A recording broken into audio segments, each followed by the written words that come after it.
വണ്ടി ഒന്ന് പണിമുടക്കേ. അത്രയിടം വരെ ഒരു ലിഫ്റ്റ്. താങ്ക്സ്.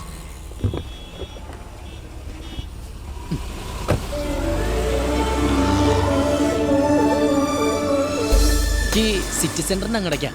ഇപ്പോഴാ സമാധാനമായത്. സ്പീഡ് പാർസൽ സർവീസിൽ ഒരു അപ്പോയിൻമെന്റ് ഉണ്ടേ.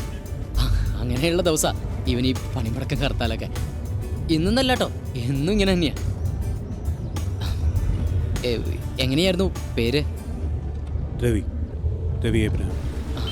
ഇത് ഭാര്യയായിരിക്കും അല്ലേ? അതെ, പാർവതി. ആ ഏയ്, അപ്പോ ഈ ഇന്റർകാസ്റ്റ് അതാണോ? അതെ അതെ. ആ, എവിടെയാ പണി? ജോലിയേ? ആ, ഏട്രിയൻ ടവേഴ്സിലാണ്.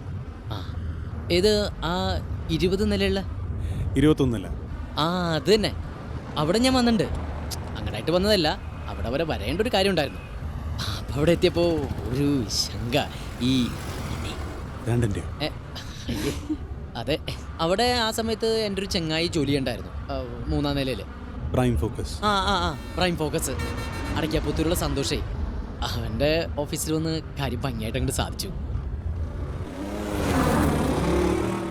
ഇതേതാ വണ്ടി? ഫോർച്യൂണർ. ആ, എൻ്റെ അടുത്ത് ഒരാൾ ഒരു വണ്ടിയുടെ കാര്യം പറഞ്ഞിട്ടുണ്ടേ. അത് ഇതല്ല കേട്ടോ, CRV 2005 മോഡൽ.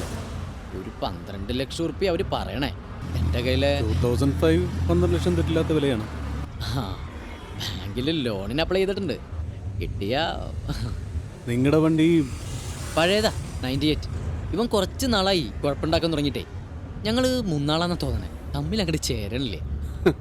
ചിരിക്കണ്ട, ഈ മനുഷ്യരും തമ്മിൽ ഒരു ബന്ധം ഉണ്ടാവാറില്ലേ? ഇപ്പം നമ്മൾ തന്നെ, ഞാൻ കയറിയിട്ട് കുറച്ച് നേരമല്ലേ ആയിട്ടുള്ളൂ. ഇപ്പം നമ്മൾ തന്നെ ഇത്ര അടുത്തില്ലേ? വണ്ടിയോളും ഇങ്ങനെ തന്നെയാ. പക്ഷെ ചില ആൾക്കാരുണ്ട് കേട്ടോ, കല്യാണം കഴിഞ്ഞ് ഒരു 10-20 വർഷം കഴിഞ്ഞാലും ഭാര്യയായിട്ട് അത്ര നല്ല സ്വരച്ചർച്ച ഉണ്ടാവില്ലേ? ഞാനും എൻ്റെ വണ്ടി അങ്ങനെ തന്നെയാണെന്ന് തോന്നണേ. എപ്പോഴും പ്രശ്നമാണേ. എന്നാ പെട്രോൾ കുടിക്കണില്ല, എന്തെങ്കിലും കുറവുണ്ടോ? അതൊട്ടില്ലേന്.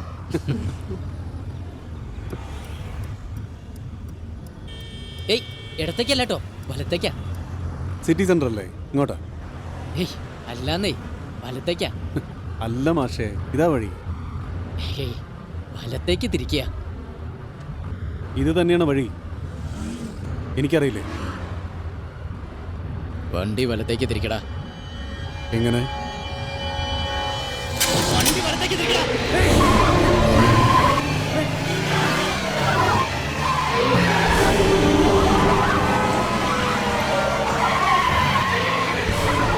നേരെ നോക്കി ഓടിക്കടാ. ഇതൊരു വലിച്ച നിന്റെ ഹാർഡ് ഡിസ്ക് അടിച്ചു പോകും. ഇതിന് ഞാൻ പറയുമ്പോഴേ നിൽക്കും.